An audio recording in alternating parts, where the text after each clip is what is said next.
पश्चिम बंगाल में एसआईआर को लेकर सियासत तेज हो गई है। टीएमसी चुनाव आयोग से मिलकर नाराज लौट गई है, जबकि बीजेपी सुप्रीम कोर्ट के फैसले का हवाला देकर जवाब दे रही है। पूरी खबर देखिए इस रिपोर्ट में। पश्चिम बंगाल में जारी स्पेशल इंटेंसिव रिवीजन यानी एसआईआर पर चल रही सियासी तकरार शुक्रवार को चुनाव आयोग के द्वार तक जा पहुंची। टीएमसी के 10 सांसदों के डेलीगेशन ने दिल्ली में चुनाव आयोग के साथ करीब 2 घंटे तक बैठक की। हालांकि चुनाव आयोग के साथ हुई लंबी बैठक के बाद टीएमसी इस बैठक के नतीजों से नाखुश दिखाई दी। But the main point of the meeting, which we started off with giving them a list of the 39 plus 1, 40 people, of which 18 were BLOs whose deaths have been completely directly linked to the SIR process. We were met with complete surprise on the part of the election commissioner, who actually said that these were mere allegations, and it seemed as though the election commission had no idea that these people had died in Bengal. TMC ने SIR पर सवाल उठाते हुए चुनाव आयोग का दरवाजा खटखटाया तो बीजेपी ने एसआईआर के मुद्दे पर विपक्ष को घेरते हुए एसआईआर के मसले पर सुप्रीम कोर्ट के दिए फैसले को याद दिलाया और विपक्ष पर डबल स्टैंडर्ड रखने का आरोप लगाया। कोर्ट में आप लोग कोर्ट में गए थे, कपिल सिब्बल जैसे इतने बड़े वकील को खड़ा किए थे, तो फिर क्या हुआ उसको? What was the result of that? वो तो सवाल आपको पूछना चाहिए। कोर्ट से बड़ा तो कोई नहीं है। सुप्रीम कोर्ट ने स्पष्ट बोल दिया कि इलेक्शन कमीशन जो कर रही है वो भारत के संविधान के तहत है, भारत के एक्ट के तहत है। पीपल्स रिप्रेजेंटेटिव एक्ट जो है वो उसके तहत हो रहा है। कि पब्लिक को भी समझ में आ गया है कि ममता बनर्जी, अभिषेक बनर्जी और ये तृणमूल सरकार 15 साल से कैसे बंगाल के लोगों को बुड़बक बनाया है, ये पब्लिक को समझ में आ गया और 26 में इसका जवाब मिलेगा। वेट करिए। भारत के चुनाव आयोग की ओर से देश के 12 राज्यों और केंद्र शासित प्रदेशों में चलाए जा रहे विशेष गहन पुनरीक्षण अभियान के लिए फॉर्म जमा करने की अंतिम तिथि 4 दिसंबर 2025 तय की गई है।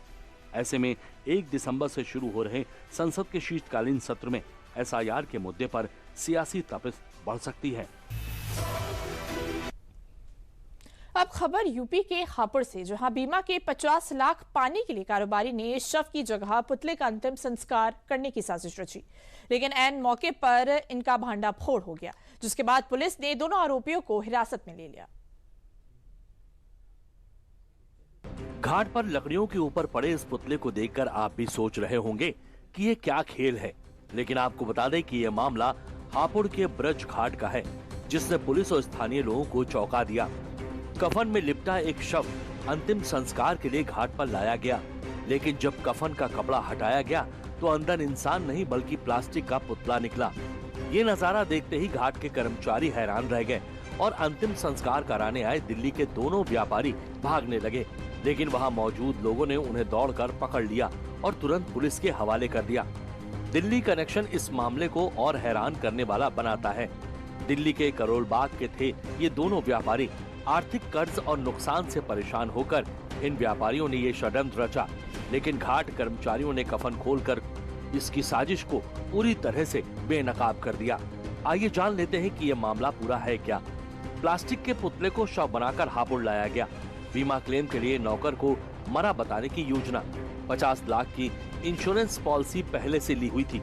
नगर निगम से पर्ची कटवा के मृत्यु प्रमाण पत्र बनवाने की तैयारी थी। 23 नवंबर 2025 को थाना गढ़मुक्तेश्वर में एक सूचना प्राप्त हुई कि चौकी क्षेत्र ब्रिज घाट के शमशान में एक व्यक्ति के द्वारा शव का अंतिम संस्कार न करते हुए एक डमी का अंतिम संस्कार किया जा रहा है। जब पुलिस ने इसमें जानकारी की तो ये बात सामने आई कि कमल सोमानी पुत्र श्रवण सोमानी निवासी दिल्ली के ऊपर एक 50 लाख का कर्जा था और उसी कर्जे से मुक्ति पाने के लिए उन्होंने अपनी ही दुकान में काम करने वाले अंशुल कुमार पुत्र धर्मराज निवासी दिल्ली के नाम पर उन्हें बिना बताए 1 वर्ष पूर्व 50 लाख का इंश्योरेंस कराया था और मृत्यु प्रमाण पत्र प्राप्त करने के लिए कूटनीति से आज डमी का अंतिम संस्कार करने के लिए ब्रिज घाट आए थे। लोगों ने दोनों आरोपियों को पकड़कर पुलिस के हवाले कर दिया।